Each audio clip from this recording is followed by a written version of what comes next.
Қайырлы күн достар, менің каналыма қош келдіңіздер. Бүгін сіздермен өте дәмді, үлпілдек, жақсы көтерілетін синнабон булочкаларының рецептісімен бөліскім келіп отыр.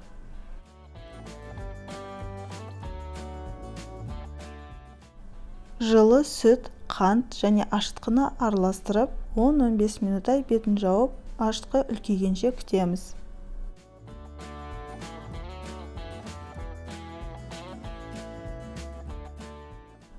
Ашытқымыз үлкейді, оның үстіне тұз, жұмсақ сары май, жұмыртқа қосып, жақсылап тағы венчикпен араластырамыз.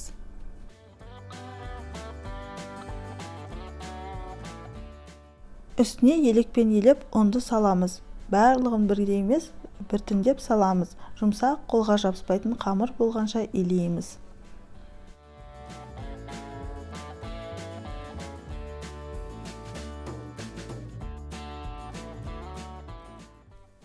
Қамырды ыдысқа салып, үстін ас пленкасымен жауып, жылы жерге 1-1,5 сағатқа көтерілу үшін қойып қоямыз.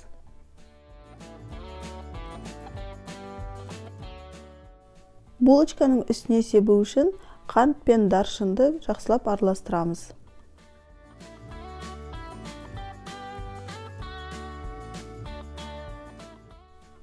Қамырымыз осылай көтерілді. Ыдыстан шығарып, 4 бүрішті қалыңдығы 5 мм-дей болатын қамыр жаямыз.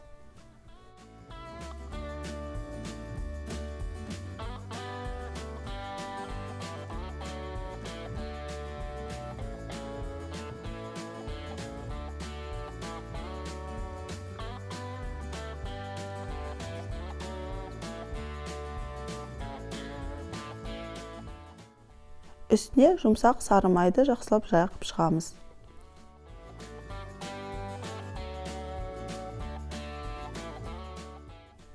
Үстіне дайындаған ұнтағымызды жақсылап сеуіп шығып, барынша тығыздап, қамырымызды ораймыз.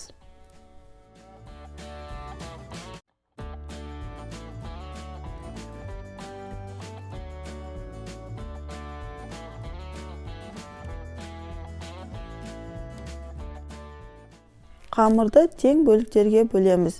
Менің булочкаларымның ұзындығы 4 см-дей болды.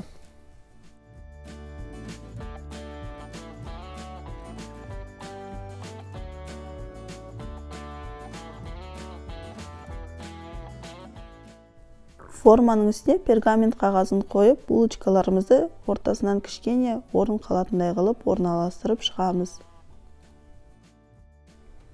Үстіне орамал жауып, тағы да 20 минутқа көтерілу үшін қойып қоямыз.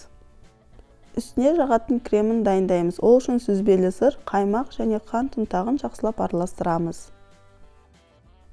Булочкаларымызды алдын ала 180 градуста қызып тұрған пеште 20 минуттай қызарғанша пісіреміз. Пештен шыққан ыстық булочкалардың үстіне кремді жақсылап жағып шығамыз. Булочкалар өте жақсы көтеріледі, жұмсақ және дәмді болып шығады. Жасап көруге кеңес беремін. Видеоны қарағандарыңыз үшін рахмет. Менің каналыма жазылып, лайк және комментарий қалдыруды ұмытпаңыздар. Сіздермен болған баршын, келесі видеоларда жүздескенше.